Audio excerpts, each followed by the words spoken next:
OG Rose, and today we're going to be talking about belonging against Section 47.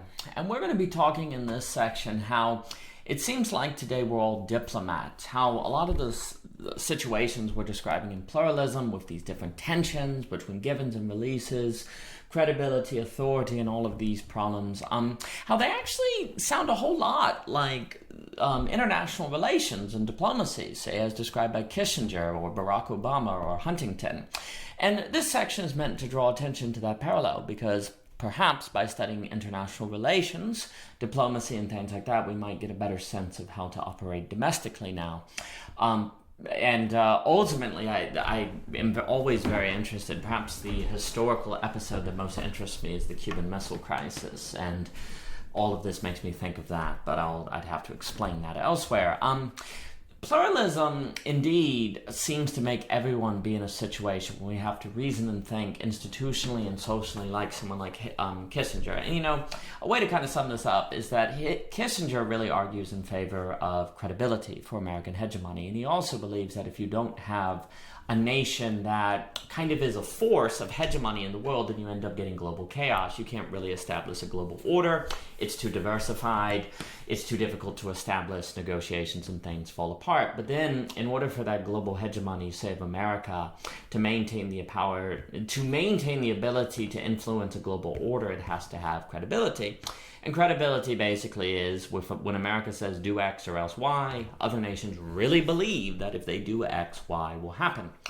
In a similar way, a lot of people feel, if I were to make an example of Christianity, that when the Bible says do X or Y, that if the church doesn't enforce that, or if Christians make excuses and don't go that way, well then Christianity loses its credibility and begins falling apart. And this is where issues like LGBT marriage, sexual ethics, all the different things that come with that are a big deal to a lot of, say, more Orthodox Christians, because if people don't stand firm on those principles, then Christianity gets emptied out and eventually it will just die. That's the argument. And it sounds like it can be overlaid a bit with Kissinger's thinking. Now, in the Obama doctrine, which came out in The Atlantic, which, Kissinger wrote an essay and report in response to a number of years ago, President Barack Obama just made the point for him that the notion of credibility is a very weak reason to bomb a nation. And he had that issue, say, in Syria, where he said if Syria used biological weapons, they would be bombed, and then decided not to do it.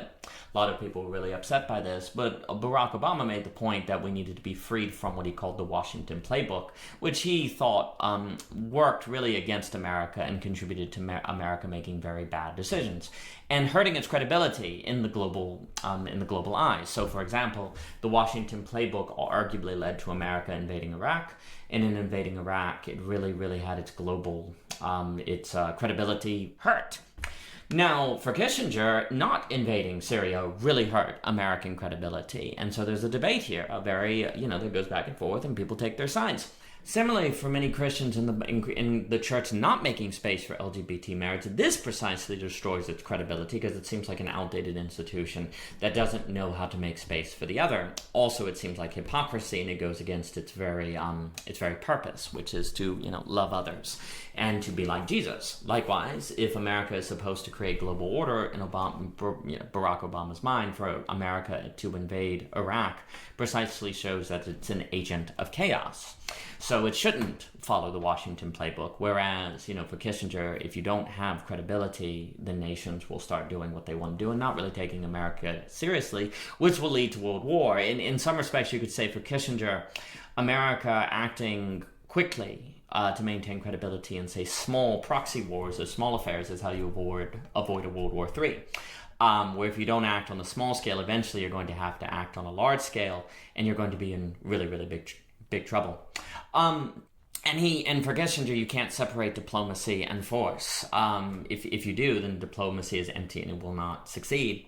Whereas for Barack Obama, force takes away the incentive to make diplomacy work, because you can always fall back on force. So likewise for Christians, if you can say reread the Bible or find a neo-reading, as I like to call it, a new interpretation that maintains the internal consistency of the Bible but also makes it more open, well, that may ultimately remove the incentive to overcome sin or to be like Christ, because you can always just rationalize. That would be the concern, at least. Certainly following Berger and Reef, without boundaries, there's no definition, so there's a lot of trouble. So Kissinger has some points, but at the same time, boundaries can become walls and very, very exclusive. It makes me think of that debate between the two popes in that movie, Benedict and Francis, on the idea of walls. Francis, like, the church shouldn't put up walls, and Benedict's like, what's wrong with walls? They hold up houses. It's a similar debate going on here, and I think it's very interesting to see the parallels between international relations, domestic affairs, religions. They all have a similar form, kind of isomorphic. I'm not going to say they're identical, but it's interesting to see potential overlap. Now, the other thing that's interesting with Kissinger, like, he really emphasizes, say, to avoid a war with China, you'll have the Thucydides trap, where rising nations tend to go to conflict. He's going to say it's really important to be able to speak and understand what other nations want, their philosophical difference, their worldview difference. So there's a real emphasis in Kissinger on not just for diplomacy to be like a substantive democracy, just like Hunter describes. Like, there's kind of like substantive democracy versus substantive diplomacy, which is really a principle of first, which is really a notion of debating in terms of first principles in philosophies. And is that not what we have to do today? We have to, like, not just, in order to have substantive democracy and for democracy not to eat itself, it would seem that we have to engage in something like this substantive democracy that Kissinger puts forth. And for Kissinger, if we don't do that, World War III seems inevitable, or very, very likely, or it's going to be very hard to end up in situations where two nations step on each other's toes and then go to war. So, for Kissinger, it's interesting because there's kind of emphasis on you have to maintain credibility, but you also have to do everything in your power in diplomacy to make sure you don't have to prove your credibility. And that really requires philosophical understanding. Kissinger was big on reading the Chinese literature, Journey to the West, the Three Kingdoms, the Red March, things like that, and really getting in the head of the people he was speaking with. And I think something similar applies to us today in pluralism. But anyway, this section is meant to just consider some of the similarities between these different fields before continuing toward the end of the essay, Belonging Again. For more by O.G. Rose, please visit ogrose.com for the playlist. Find it on YouTube, for the list of articles and sections on Medium, and thank you so much for your time.